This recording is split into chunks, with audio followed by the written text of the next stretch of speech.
இன்னைக்கு என்னன்னா எனக்கு ஒரு டவுட்டு. உங்க வீட்டுல வந்து 2 பெண் குழந்தைங்க தான், நீங்க 2 பேருமே வந்து பொண்ணுங்க. அப்புறம் எதுக்கு மறுபடியும் உனக்கு கேர்ள் பேபி வேணும்னு சொல்லிட்டே இருக்க? இப்ப வந்து கேர்ள் பேபி தான் ஆல்ரெடி கூடயே வளர்ந்துருக்கு, அப்ப பாய் பேபி தானே உனக்கு பிடிக்கணும்.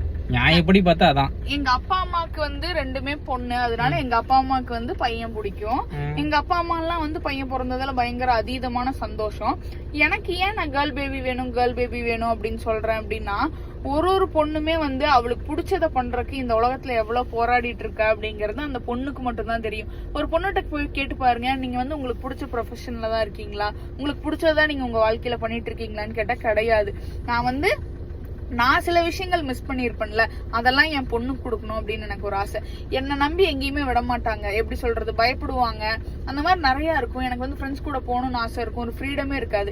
என் பொண்ணுக்கு நான் ஃப்ரீடம் கொடுத்து போயிட்டுவான்னு சொல்லணும். அதே மாதிரி இப்ப யாராவது ஒருத்தங்க வந்து பஸ்ல இடிச்சிட்டாலோ இல்ல நம்மள வம்பிழுத்தாலோ போய் வீட்டுல சொல்ல முடியாது. ஸ்கூல் போவானான்னு சொல்லிடுவாங்களோ, காலேஜ் போவானான்னு சொல்லிடுவாங்களோ அப்படின்னு. நான் வந்து என் பொண்ணு கையை பிடிச்சிட்டு போய் அவனை இழுத்து அப்பிட்டு, நான் இருக்கேன் உனக்காக, நீ லைஃப்ல போ அப்படின்னு சொல்லணும். அதே மாதிரி ஒரு பொண்ணுகிட்ட கேட்டு பாருங்க, ஏதோ ஒரு இடத்துல ஒரு ஹராஸ்மெண்ட்டை ஃபேஸ் பண்ணிருப்பாங்க. அந்த ஹராஸ்மெண்ட் வந்து அடுத்து வர பொண்ணு, என்னோட பொண்ணுக்கு வளர்க்காம ரெடியா, அந்த ஹராஸ்மெண்ட் வந்து அடுத்து வர என்னோட பொண்ணுக்கு வராம ஒரு வெற்றிகரமா ஒரு பொண்ணு வந்து எல்லாமே பண்ண முடியும். நான் ஒரு பொண்ணா சில இடத்துல தோத்தன்ல, அந்த இடத்துல என் பொண்ணை நான் ஜெயிக்க வைக்கணும் அப்படின்னு எனக்கு ரொம்ப ஆசை.